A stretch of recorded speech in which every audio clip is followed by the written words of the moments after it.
Hey there, my name is Chris Acton with Acton Creative, and this is a handwoven experience. And in today's episode, I'm going to be discussing the very lovely Lease Sticks. I always feel like I have to pronounce it really carefully, because otherwise I run it together, it sounds like Lease Sticks. But no matter how you say it, this seemingly innocent looking tool is really important to the dressing the loom process, and it's worth having a little overview in our episode today. So let's start at the top. What are Lease Sticks? Lease Sticks is a pair of sticks that have holes in both ends. And that's important because you want the ability to tie them together or to have them be loose. You want that option. Now, Lease Sticks, as simple as they seem, are very critical when you're dressing the loom because their job is to keep the weaving cross. Now, if you aren't familiar with the weaving cross, I have an entire episode all about it that I'll send you back to after you watch this. But I'll explain in just a little 10-second overview. The weaving cross is the way we keep the yarns in order when we're measuring them on the warping board or the warping mill. It's the weaving cross. And as you're standing at the warping board or warping mill, they're all lovely and in the right place, but we have to get them off of the warping board in order to continue with the process. And that's where the Lease Sticks come in.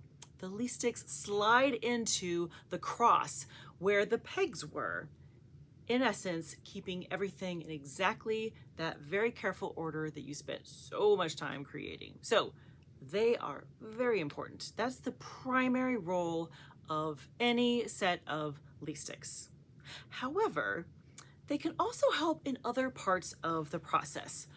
Now, I dress my loom from front to back, which means that I go from the warping board into the reed, into the heddles, and I wind on, and then I'm done. That is the stages. Those are the stages of dressing my loom. So for me, I like to keep the Lease Sticks in as I'm winding the project onto the loom.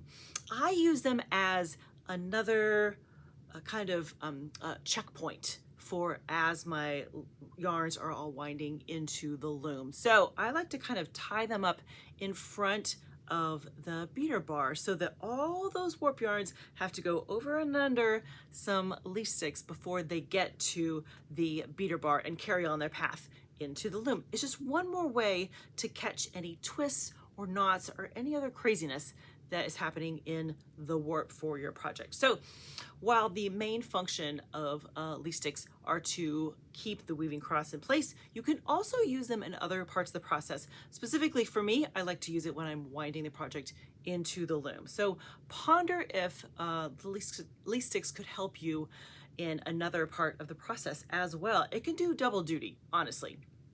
Now, if you don't have a pair of Lease Sticks, let's talk about what you want to look for. First of all, it's just 2 sticks, right? Make sure they're smooth, there's no snags, so sand it down really good, whatever you're using, if you're making them yourself. And you want to look for Lease Sticks that are about the width of your loom. That's what I recommend. Because if you are gonna do a project that is 30 inches wide, but your Lease Sticks are only 24, they're gonna bunch up, and that's not necessarily gonna help you as you are slaying your reed or winding your project into the loom. So I say play it safe. Whatever the width of your loom is, look for Lease Sticks that are about that length. That is gonna help cover you no matter what width project you are going to use. Other than that, friends, make sure you can your hole is big enough for some yarn to go in there, and you are ready. That's all you need. It's pretty basic, but very important. So let me know, how do you use your Lease Sticks? Do you have another part of the process that you like to bring them in? Let me know in the comments, because I'm always curious to see how people are using various tools as you're dressing your loom. So, 3 cheers for our very, very lovely Lease Sticks. Have a great week, my friends. Happy weaving.